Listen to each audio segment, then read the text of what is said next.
أعوذ بالله من الشيطان الرجيم بسم الله الرحمن الرحيم والصلاة والسلام على سيدنا ونبينا محمد وآله الطاهرين اللهم صل على محمد وآل محمد. Assalamu alaikum, dear brothers and sisters, dear scholars. My mind was getting ready for a break and then all of a sudden I hear my name.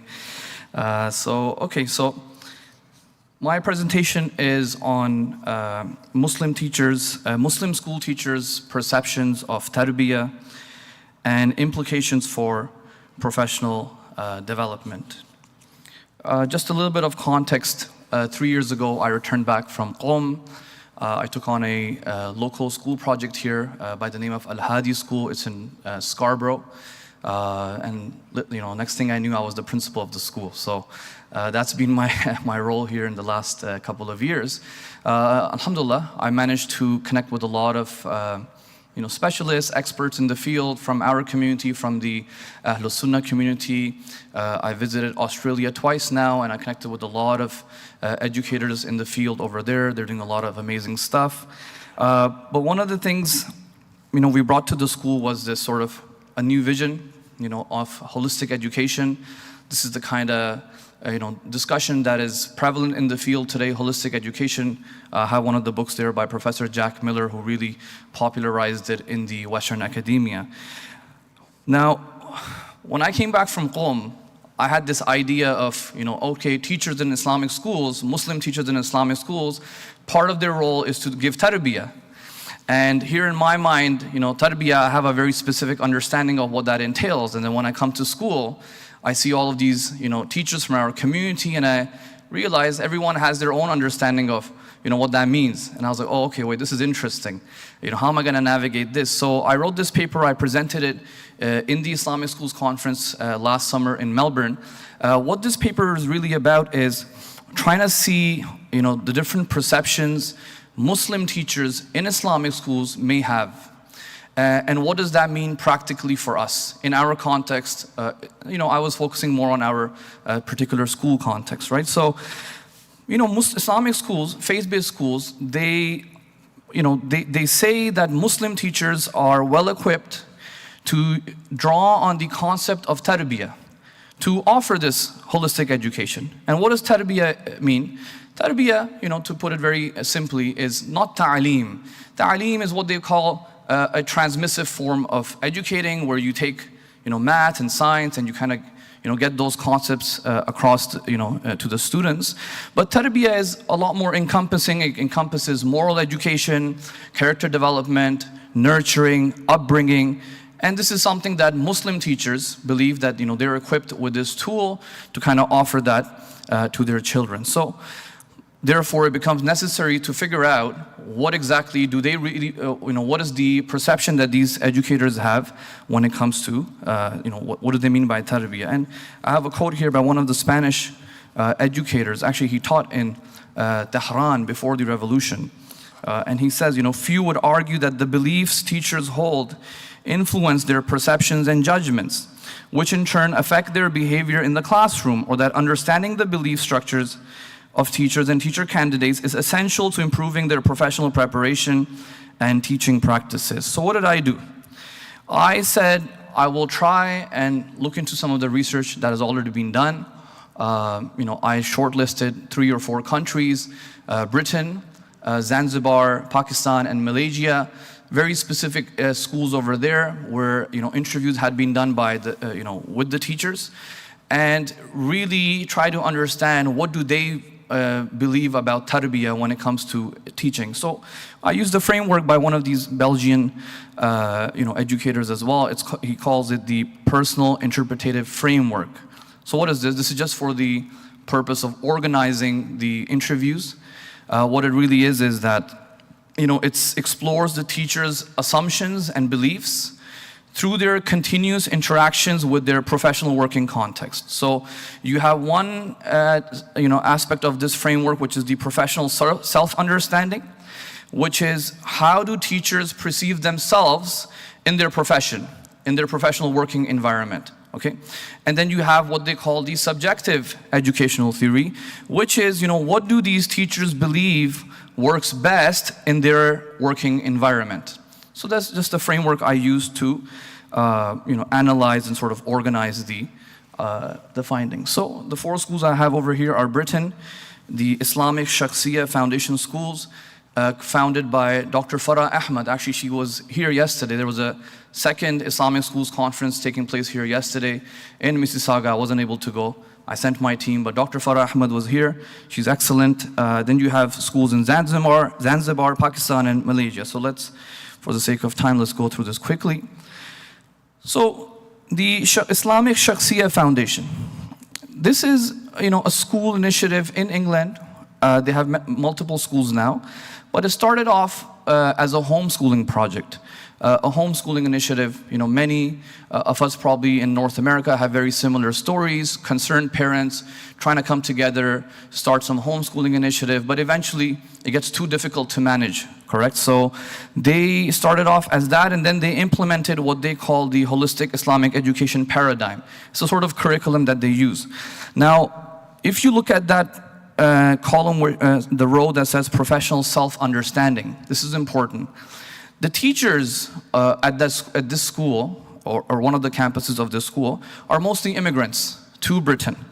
And a lot of their personal experiences of this fragmented identity, the identity crisis, that they faced while growing up, it's part and parcel of what they want to convey to the students. So their narratives of dissatisfaction with their primary education is something that they believe that Muslim children, their children, should not have to experience the same challenges of negotiating these two conflicting identities. So what do? They try to use the halakha format as one of the pedagogical tools to inculcate, sacred, spiritual, and transformative nature of knowledge, as well as the values, cultural aspirations, and collective autonomy of non-Western people in realizing their collective goals. Now, pay attention. So children are taught autonomy, confidence to respond and communicate, which teachers believe is an important aspect of tarbiyah. Right? Autonomy. You won't find this when we do, for example, Pakistan. When we analyze Pakistan. In fact, they will say, no, we don't want to talk about freedom and autonomy and all of that. Developing social relationships are seen as fulfilling the objectives of tarbiyah and preparing students to navigate the world outside of their schools. Correct? So I'm going to have to go through this a little bit quicker. I didn't realize the time flies a little bit quicker up here. So they also believe tarbiyah means to develop a systematic framework of thought, reflection, practice, and analysis. Okay, so the primary goal of tarbiyah becomes building better teacher-learner relationships, which leads to nurturing autonomous and confident students, and it allows students to integrate rather than assimilate into the secular British society while maintaining their Muslim identity. So, that's the specific school in Britain. Now, when you come to Zanzibar, in Zanzibar, we looked at, this paper looked at 3 different Islamic integrated schools. And the teachers over here, there were 3 female teachers and 3 male teachers between 5 to 9 years of experience. One of them had an undergraduate degree, 1 female teacher had a certificate, 1 was A-level. So, if you were looking at this from like an Ontario perspective, not qualified, not qualified in the sort of, credential sense, but still, they believe that tarbiyah is equals guardianship and caregiving. So the role of a teacher is to guide or mentor to the right path, to the Siratul Mustaqim. And what does this require from the teacher? It requires consistent observation of students' discipline, attendance, identifying shortcomings for the sake of improvement. But it also means that the teacher must have accepted and mastered treading on the right path themselves. And they must have lived a good life themselves. Additional qualities like kindness and voluntary commitment and so on are also required. So that's the first aspect. The second aspect is of the caregiver. So a teacher ensures the health and safety of students while equipping them with the necessary skills and resources to develop into successful adults. particularly by transmitting good cultural and moral values to them. So they believe part of their tarbiyah is to transmit the local culture, the local moral norms onto the students, something that you won't hear from the teachers in Britain.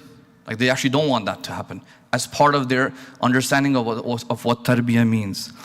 Right, so unlike the role of the halaka at the Islamic Shakhsiyah Foundation, the Islamic integrated schools prioritize the practice of imitation, counseling, monitoring, and the teachers see themselves as mentors, emphasizing the importance of modeling good behavior, and so on. So let me quickly go on to the schools in Pakistan. Now, so I have written here, look, the teacher is seen as, just a final point on the schools of Zanzibar. The teacher is seen as an authority and a mentor, just like the parents, right? Maybe over here, teachers probably say, hey, I'm not your child's parent. But over there, they're saying, no, we are like your parent. And consider it their responsibility to transmit local culture, as opposed to the Shakhsiyah schools in England. Okay, Pakistan. This was a little bit disappointing for me because I'm from Pakistan, and I was hoping a little bit. Yeah. 6 secondary schools in Karachi, 2 public schools, 2 private schools, and 2 madrasas. This was very interesting for myself to read. Most of their pedagogies with respects to tarbiyah, so they did believe that yes, it is the role of the teacher to do tarbiyah, but their pedagogies were limited to lectures, Q&A, some storytelling and examinations. It doesn't seem too drastic from the transmissive approach of education. And even though all participants believed that the teachers have to go beyond the curriculum to convey moral education and holistic training, okay, but whether they did it or not, that was up for question. So in terms of the concepts that they wanted to prioritize was stuff like honesty, humility, kindness, and respect. But when it came to certain other values, like freedom, they were very open in saying that no, this is not a value that we want to promote, not because we don't accept it, but because it has been dominated by Western interpretations. This is not a concept that we encourage and promote or discuss or even sort of value in our schools. So this is a very different understanding of tarbiyah. Over here in Canada, Toronto, we may have a very different conversation with students at our schools. So this is something that is, kind of important to, focus on. They also emphasized policing student behavior with regards to manners and etiquettes, and that's so on. So it's all in the paper, inshallah. I hope maybe it'll get published. The details and stuff are in the paper. Let's go to the school in Malaysia. Now, when I did present this in Melbourne, there were some Malaysian, teachers sitting there, and I was happy that they kind of agreed with some of the stuff I was writing. The school in Malaysia were lower secondary schools, what we call over here middle schools, so grade 7, 8, maybe 9. 22 Islamic education teachers were interviewed, 9 male and 13 female. 12 taught in the secondary, national secondary schools, 3 in technical secondary schools, and the rest were in religious secondary schools. 12 worked as the Islamic education teacher, so the Islamic studies teacher, for 1 to 5 years, and the rest had 6+ years of teaching. So a lot of experience over there, as opposed to the other 3 schools. Most teachers had a diploma or a degree, and 2 even held a higher school certificate. Now, as far as their subjective educational theories, okay, teachers believe that tarbiyah positively contributes to the development of students, but they said it requires a good relationship with the students. And one of their complaints is that, well, there's not enough time. If we are coming to class, and by the time students, transition between classes, and then the time it takes to, get the kids to settle, the class is already over. All we've done is just taught the curriculum aspect, and there's no actual time to do the tarbiyah. That was one of their complaints. Tarbiyah requires time and dedication, and it requires teachers to go beyond basic responsibilities. This was a common theme in the Malaysian schools, that some teachers were complaining that, look, tarbiyah requires a voluntary spirit, right? And maybe some staff is not interested in putting in, extra time, extra effort, going the extra mile to build a relationship with a student. So they're like, hey, look, some of us are putting in the effort, but some of us are not. So, there's a belief issue over here. Some believe that they are responsible for conveying the curriculum material only. And Tarbiyah is the sole responsibility of the Islamic scholars. So in this school, there's a conflict happening. Some staff is saying, no, we should be able to do it, but it requires voluntary spirit. Some staff is saying, Aslan, what do we have to do with this Tarbiyah? This is the job of the Islamic scholars. They should come and, take care of this. So this is something that we covered. Now, what was the point of this for me? It was, for me, it was a bit of a point of self-reflection that, okay, if there are so many different perceptions of Tarbiyah, and particularly in Toronto or North America, we have staff from, diverse backgrounds, diverse linguistic profiles, diverse cultural backgrounds. In a school in Toronto where it's so diverse, what do we do here? Because every teacher might come with their own understanding of Tarbiyah. Is there a way to make it consistent and make it in line with the school's vision? So I discuss in this paper that, look, there are certain implications of this acknowledgement that people come with different perceptions. There are implications for teachers' professional development. I want to mention this quote here by another educator. Perhaps the most important single cause of a person's success or failure educationally has to do with the question of what he or she believes about themselves. So despite exploring these limited schools, the diversity and at times the contradictory perceptions and practical applications of Tarbiyah held by Muslim teachers is very evident, it's very clear. We also notice that the professional working context of each region, of each school, is also playing a role over here. So what do? I used another framework here by two other professors of what they look at teacher development from three different categories: as knowledge and skill development, as self-understanding, and as an ecological change. I'll quickly shed some light on this. I have 4 minutes left.